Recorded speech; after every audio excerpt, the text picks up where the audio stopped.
Assistant commissioner تاندلیاوالا Noman علی ڈوگر تاندلیاوالا کو پرکشش شہر بنانے کے لیے کوشاں۔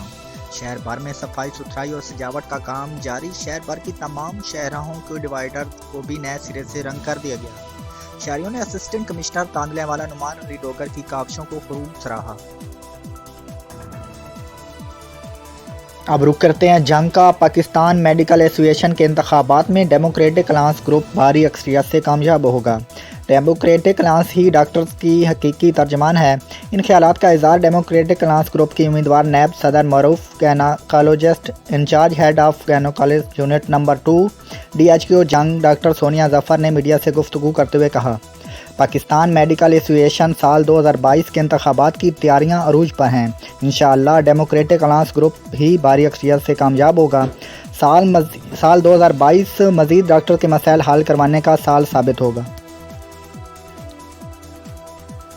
اب رخ کرتے ہیں گجرانوالہ کا۔ پاکستان مسلم لیگ کاف سنبریال کی جنرل سیکرٹری سید وقار حیدر گیلانی اور سٹی صدر مبین احمد گمن کا سربراہ مسلم لیگ کاف سابق وزیر اعظم چودھری شجاعت حسین کی سالگرہ کا کیک کاٹا اور چودھری شجاعت حسین کی صحت اور لمبی عمر کے لیے دعا کی گئی۔ اس موقع پر تحصیل صدر کامران بابر مغل سید وقار حیدر گیلانی مبین احمد گمن کا خصوصی گفتگو کرتے ہوئے کہنا تھا، مسلم لیگ کاف عوامی خدمت کرتی ہے کیونکہ عوام آج بھی چودھری برادران کے دور حکومت کو یاد کر رہی ہے اور ان کی پالیسیوں پر اعتماد کرتی ہے۔ کوئی شک نہیں کہ چودھری برادران کی محبت آج بھی لوگوں کے دلوں میں موجود ہے۔ انہوں نے کہا کہ چودھری برادران کے دور حکومت میں کسان خوشحال تھا۔ مسلم لیگ کاف کے دور میں ملک میں ترقیاتی کاموں کا جال بچھائے گئے۔ ریسکیو 1122 مسلم لیگ کاف کا بڑا منصوبہ ہے جس سے لوگ آج بھی فائدہ اٹھا رہے ہیں۔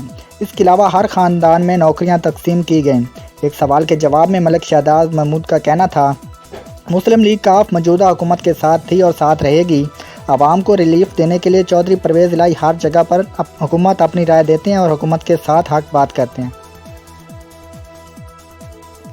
رخ کرتے ہیں منڈی بہاولدین کا۔ موضع لق میں مویشی چور اہل دیا کے ہتھے چڑھ گیا۔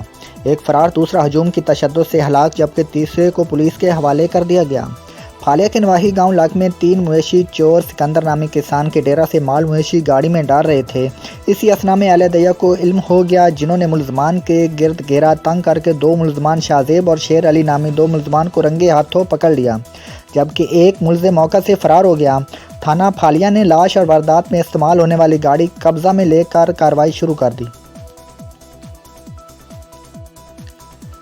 رخ کرتے ہیں وزیر آباد کا۔ پرچی جوا میچوں پر جوا سمیت دیگر دن بدن عام ہونے لگا۔ جواری مافیا سادہ لو عوام کو سبز بخت دکھا کر لوٹنے لگا۔ انتظامیہ کی غفلت اور عدم توجہ کے سبب جواریوں نے شہر کے مختلف چوکوں اور رہائشی علاقوں میں ڈیرے جما لیے۔ تفصیلات کے مطابق جہاں ایک طرف نشہ ایک لعنت کی طرح معاشرے کو دن بدن کھوکھلا کرتا جا رہا ہے، وہیں جوا جو کہ مختلف صورتوں کی طرح روزانہ کی بنیاد پر ہو رہا ہے، جس میں پرچی جوا، کرکٹ سمیت دیگر میچوں پر داؤ، غیر ملکی ٹی وی چینلوں پر ہونے والی قراندازیوں پر جوا، 15 روزہ ڈرا پر ہونے والے جوا سمیت دیگر دن بدن عام ہوتا جا رہا ہے، جس میں جوا کرنے والا مافیا سادہ لو عوام کو سنہری خواب دکھا کر روزانہ کی بنیاد پر لاکھوں لوٹ رہا ہے۔ اسی لوٹی ہوئی رقم سے جہاں غریب شہریوں کے گھر برباد ہو رہے ہیں، وہیں اس رقم کے ذریعے ناجائز اور غیر قانونی کاروباروں کو جواری مافیا فروغ دے رہا ہے، جس میں نشہ کی خرید و فروخت سمیت دیگر جرائم شامل ہیں۔ مگر حیرانی کی بات یہ ہے کہ قانون نافذ کرنے کی عدم توجہ یا غفلت کے سبب اب جوا کرنے والوں نے اپنے کرنڈے شہر کے تقریباً ہر چوک پر رہائشی علاقوں میں بٹھا رکھے ہیں، جو رہائشی بیٹھکوں، چائے کی دکانوں، ہوٹلوں، چوکوں سمیت سگریٹ پان شاپ کی دکانوں پر عام ہیں۔ رخ کرتے ہیں جنگ کا۔ Government graduate college of commerce satellite town جنگ میں BBA کی کلاسز کے اجراء کے حوالے سے افتتاحی تقریب کا انعقاد کیا گیا، جس کے مہمان خصوصی ڈائریکٹر کالج فیصل آباد division professor doctor Kulsoom Akhtar جبکہ مہمان اعزاز ڈپٹی ڈائریکٹر کالج پروفیسر نعیم خان لاشاری تھے۔ تقریب کی صدارت پرنسپل کالج حضرہ ملک مراد سعید نے کی۔